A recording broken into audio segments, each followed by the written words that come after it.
vamos ahora a hablar de las clases posibles de Constitución y para eso nos ayudaremos de este pequeño esquema extractado de la dogmática tradicional del derecho constitucional, donde ya sabéis que las clasificaciones, las tipologías, cualquier elemento taxonómico en la ordenación de contenidos en esta o en cualquier otra clase siempre es discrecional para el profesor, siempre es con un sentido didáctico. No son clasificaciones legales, no son clasificaciones definitivas, son clasificaciones útiles, funcionales al estudio, si queréis. Cualquier otra clasificación que encontréis distinta de esta será como mínimo igual de buena. De modo y manera que siempre cogerlas con pinzas, incluidas las mías, porque pueden tener errores, pueden, digamos, enlazar contenidos de una manera que no sea técnicamente exacta. Lo que se pretenden con las clasificaciones, con los esquemas, con estos materiales didácticos, en última instancia es facilitar el estudio, ¿de acuerdo? Por eso, una de las formas tradicionales de clasificar los tipos de constitución es atendiendo a todos estos parámetros. Según su forma, vamos a ver que las constituciones fundamentalmente pueden ser codificadas abiertas, escritas o consuetudinarias. Consuetudinario viene de costumbre, o extensas o breves, ¿de acuerdo? ¿Cómo es la nuestra? Es codificada, bien escrita y además extensa. Tiene 169 artículos, no es pequeña, no es corta. ¿Ha habido constituciones más largas? Las ha habido, en España también. La misma de Cádiz, la primera tenía más extensión, pero no es corta. Según su procedimiento de reforma, las constituciones vamos a encontrar que pueden ser flexibles o rígidas. ¿Os acordáis que antes he dicho el mecanismo de la superlegalidad? La superlegalidad implica, desde el punto de vista material, que la Constitución deroga las normas que se oponen a ella, pero desde el punto de vista formal implica que solo se puede modificar en virtud de los mecanismos que esa Constitución ha previsto. Por tanto, es una Constitución rígida, con vocación de quietud. Las constituciones en España y en el mundo siempre van a encontrar, en ellas vamos a encontrar un elemento de permanencia, una vocación de permanencia en el tiempo. Ejemplo paradigmático, la Constitución de los Estados Unidos de América. Tiene más de 200 años y ha sido reformada en una muy contada, una serie de ocasiones. Por tanto, en España son 40 años, 3, no son muchas tampoco. Siempre hay una vocación de estabilidad. En nuestro caso, porque inauguraban un nuevo régimen, lógicamente un cambio de régimen, una época fundacional, ¿de acuerdo? Si son flexibles, quiere decir que se pueden modificar como si de otra ley normal se tratara por el procedimiento legislativo ordinario, que en nuestro caso sería Congreso, Senado, en definitiva una ley más. No es así porque entre nosotros, para modificar la Constitución, así lo hemos hecho ya 3 veces, año 92, año 2011, año 2024, para modificar la Constitución tenemos que acudir a los mecanismos que ella misma nos ofrece para poder válidamente hacerlo. En cuanto a su novedad, pues si son originarias o derivadas, una constitución originaria es aquella que inicia una regulación, mientras que las derivadas son las que recogen miguitas de pan o siguen una serie histórica. En nuestro caso, en España hemos tenido media docena de constituciones desde la PEPA y, por tanto, es una constitución desde ese punto de vista derivada, entronca, diríamos, con el constitucionalismo histórico español. Aquí tenéis antecedentes históricos, 1812, 1834, 37, en definitiva, unos cuantos hasta la anterior precedente inmediato, que ya sabéis fue la Constitución Republicana de 1931, fue la primera de las dos que hemos tenido en el siglo XX. El resto son todas decimonónicas, son todas del siglo XIX.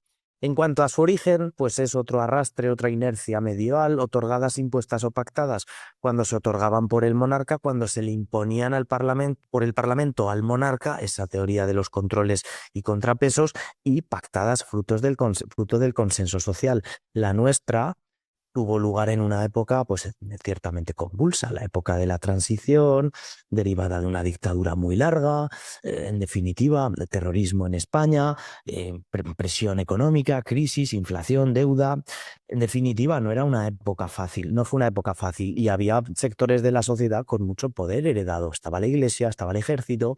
Bueno, pues en la Constitución española lo que se nos ha dicho y lo que tenemos que aceptar, porque es la realidad, es que de una u otra manera todo el mundo cedió. Esta es la realidad de las cosas. Luego cada cual tendrá su opinión y todas son bienvenidas y lícitas, pero la realidad de las cosas, por encima de nuestra personal opinión, que acaso importa muy poco ahora, es que todo el mundo tuvo que ceder, ¿de acuerdo? Todo el mundo tuvo que ceder. Pues el ejército tuvo que aceptar, digamos, el poder civil. la Iglesia tuvo que aceptar la aconfesionalidad del Estado. La derecha pues, se tuvo que redimir también de su pasado autoritario. Y la izquierda, pues de alguna manera, la más izquierda, pues se tuvo que olvidar de sus sueños más húmedos, revolucionarios. Todo el mundo cedió. Los nacionalistas periféricos tuvieron que aceptar que España era una y no 17, a pesar de que, a cambio, pues ganaron autonomía territorial. Artículo 2 de la Constitución. Pues si todo el mundo cedió, la Iglesia, el ejército, la derecha, la izquierda, nacionalismos periféricos, los medio pensionistas, los de aquí, los de allá. Por eso se le llama Constitución del Consenso, ¿de acuerdo? Porque todo el mundo tuvo, cada uno de los artículos de la Constitución fue debatido por una ponencia en la que había distintas sensibilidades políticas representadas. Eso quiere decir que la Constitución no fue, digamos, realizada, elaborada en media tarde, a prisa y corriendo. Muchos meses de trabajo, mucha gente muy preparada, profesores, catedráticos, con el apoyo de muchísima gente, con mucha gente opinando detrás y al final llegando a acuerdos. Ese es el motivo de que en el año 78 pues hubo una constitución que se puede decir, cuando un acuerdo no contenta a nadie, cuando el reparto de una herencia no contenta a nadie, es que es un reparto justo, ¿no? Porque si uno sale más contento que el otro, cuando no contenta a nadie el reparto de la herencia de la abuela, es que ha sido un reparto justo. Bueno, pues de ahí la terminología que hizo fortuna entre nosotros como la Constitución del Consenso. Fue una constitución realmente pactada y que deberíamos, digamos, valorar en ese sentido positivamente, insisto, uno, por la época de la que se venía y dos, por la naturaleza de las circunstancias de aquel momento histórico, finales de los 70 en este país nuestro. Bien, forma de gobierno monárquicas o republicanas. Las monarquías y las repúblicas son las formas de gobierno pues, más instauradas, más, digamos, utilizadas por los estados modernos. En la monarquía hay una jefatura del estado, que es el rey, en la república es electiva, es decir, una es vitalicia, otra es electiva, una es hereditaria, en otra es, digamos, sufragista, es decir, elegida. Francia es una república, Estados Unidos es una república, España es una monarquía. Digamos que las constituciones pueden instaurar regímenes, vamos a pensar en los democráticos, si os parece, tanto desde el punto de vista monárquico como desde el punto de vista republicano. Personalmente, esto no es lo importante. Lo importante rara vez es la forma del poder, lo importante son sus límites. A mí me da igual la forma del poder, yo lo que quiero es que el poder esté limitado, que haya pesos y contrapesos. No me importa la forma tanto, pues, puedes tener opinión, puedes no tener opinión, todo es bienvenido, pero lo importante realmente es el límite, no la forma del poder, sino sus límites. Lo verdaderamente relevante es que el poder esté limitado. La decisión de la Constitución fue, artículo 1, una monarquía parlamentaria, ¿de acuerdo? Pero con renuncia, digamos, a cualquier tipo de poder ejecutivo para el rey. Se dice que el rey reina, pero no gobierna, ¿de acuerdo? Las capacidades del rey, las funciones del rey vienen tasadas en la propia Constitución y por tanto no tiene ningún poder de decisión efectivo. Ahí entra en juego una figura que estudiaremos y que recibe el nombre de refrendo. Siempre tiene que haber una autoridad civil que refrende, que avale, que dé por buena, que responda de la decisión real. Porque refrendar es asumir la responsabilidad de la decisión del rey. Por eso habrá un ministro o el presidente en algunos casos que tiene que hacer suya esa decisión. ¿De acuerdo? Ahí está la figura del refrendo, que la estudiaremos en el título segundo de la Constitución, ¿de acuerdo? Según su estructura territorial, tendríamos las constituciones unitarias, federales o autonómicas, ¿de acuerdo? En función del tipo de distribución del reparto territorial de los estados, se puede distinguir entre constituciones unitarias, es decir, de una, digamos, de una pieza, federales, porque hay estados que son federados, Alemania, Estados Unidos, son estados que se componen de un superestado y luego estados federales que serían algo así como el equivalente no soberano, lógicamente, a nuestras originales y originarias comunidades autónomas. Digamos que el hecho autonómico, España es el único país que lo tiene contemplado. Hay otros países que tienen divisiones de otro estilo, pues en Francia están las regiones, en Italia están las regiones, en la Constitución italiana del 47, 48, en definitiva, son repartos territoriales del poder. Nuestra decisión constitucional es una decisión de una nación, artículo 2, España, pero garantizando la autonomía de esas regiones. Pues el sistema autonómico, el Estado autonómico, es el que se prefigura en el título octavo, a partir del artículo 137, insisto, puesto en conexión con el artículo 2, porque es el artículo 2 el que nos da la fórmula, ¿de acuerdo? Por una parte, indisoluble unidad, una sola nación, pero por otra parte, derecho a la autonomía de nacionalidades y personas, ¿de acuerdo? Es decir, personas y nacionalidades y regiones, es decir, personas, nacionalidades y regiones, territorios. Esto es lo que entronca directamente con el 137 y siguientes, con el título octavo de la Constitución, ¿de acuerdo? Que estaba yo aquí, en el esquema, ¿sí? Vamos a ver cómo en el título octavo se dibujan unas líneas, se establece un marco de actuación dentro del cual los territorios se pueden mover. En el año 78 y siguientes ya se movieron y se accede a la autonomía. Hoy tenemos el sistema autonómico, pero lo que se reconoce en la Constitución es la autonomía. Pues bien, el sistema autonómico, el derecho a la autonomía. El sistema autonómico es el resultado del ejercicio de dicho derecho por los territorios, ¿de acuerdo? Hay un principio muy importante en esta materia que es el principio dispositivo. El principio dispositivo lo que nos viene a explicar es que en el año 78 básicamente no se sabía, se intuía, pero no se sabía cómo iba a acabar la película. No había comunidades autónomas y por tanto no se sabía cuántas iba a acabar habiendo. Lo que se da a los territorios es la posibilidad, por una vía lenta o por una vía rápida, la vía ordinaria o la vía especial, se les da la posibilidad de constituirse en comunidades autónomas. Pero la Constitución no dibuja el mapa autonómico, establece un marco formal de actuación para esos territorios que es bien distinto.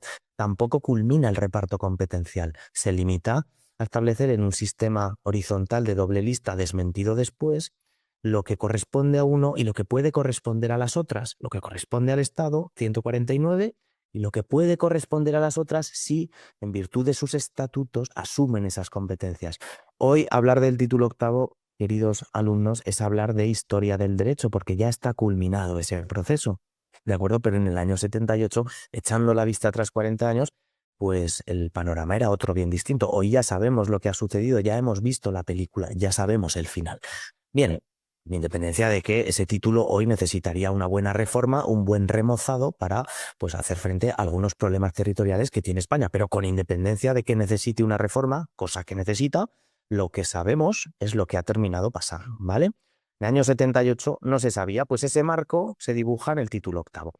Y luego tenemos alguna consideración doctrinal, si son constituciones normativas nominales o semánticas, las que son decorativas, las que están ahí de comparsa. Hay países absolutamente, digamos, ajenos a la idea del derecho que tenemos nosotros, del derecho romano, de la justicia, del ius, del dar a cada uno lo suyo, de los contratos, de que lo pactado obliga, de que la ley debe gobernar. Esta idea normativa del derecho que tenemos en Europa, en el derecho continental. En definitiva, hay países que pueden tener constituciones, pero que las tengan de comparsa, literalmente de comparsa. Bien, nosotros no es el caso, nuestra constitución pesa, importa y es importante. Importa porque es importante, es la norma jurídica más importante.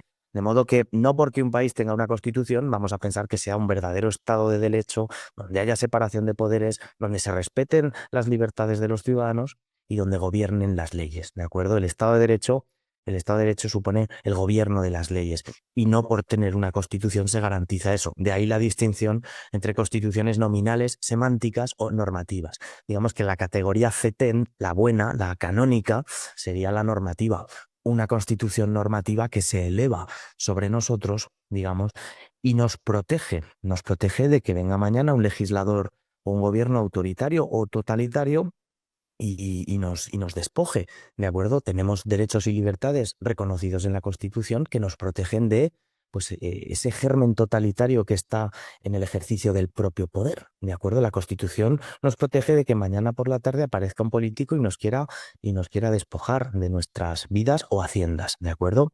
Esto, hoy en España, pues estamos como muy tranquilos, vivimos en una época además históricamente hablando, en el conjunto de la historia, digamos, de los últimos 100 años, de paz, de prosperidad, de tranquilidad. Los últimos problemas que tuvimos con la violencia, digamos, terrorista, pues ya hace tiempo quedaron enterrados. La idea de que tengamos una constitución que nos proteja en tiempos de paz y de prosperidad, pues no se nota tanto, pero no es la regla. La vida que tenemos hoy en España es una excepción, realmente. Si mira uno la historia, se da cuenta que este periodo que inaugura el año 78 es una auténtica excepción, ¿de acuerdo? Tantísimos años seguidos de paz y de prosperidad y de crecimiento y de consolidación democrática, ¿de acuerdo? Echamos la vista atrás, podemos irnos 40 siglos atrás, ¿eh? Rara vez habremos encontrado 40 o 50 años seguidos con la prosperidad, la libertad y las garantías que tenemos hoy, que son reconocidas al máximo nivel en esta norma, en la Constitución española. Por tanto, desde ese punto de vista, felicitar también la tarea que se hizo en el año 78, ¿de acuerdo? Y que nos dure, por supuesto, que nos dure, ¿eh? Hubo intentonas, yo quiero recordar aquí y ahora que en el año 81 un intento de golpe de Estado en el Congreso de los Diputados a mano armada, ¿de acuerdo? En febrero del 81 hubo intentonas de hacerla saltar por los aires, ¿eh? Hubo quien intentó, pues eso, desempeñar su papel de salteador de caminos constitucionales. No fue así, felizmente para todos, y seguimos teniendo la Constitución vigente y con esplendor. Es verdad que mejorable, reformable en tantos aspectos, pero al final es la norma de garantía, es el instrumento que permite al ciudadano por la noche echarse tranquilo a dormir, sabiendo que no puede el poder político intervenir más allá de lo que las leyes que respetan la Constitución pueden permitir. Bien, esto en cuanto a las clases de Constitución, lo que nos quedaría ahora es acabar de abordar el tema de la estructura y el contenido.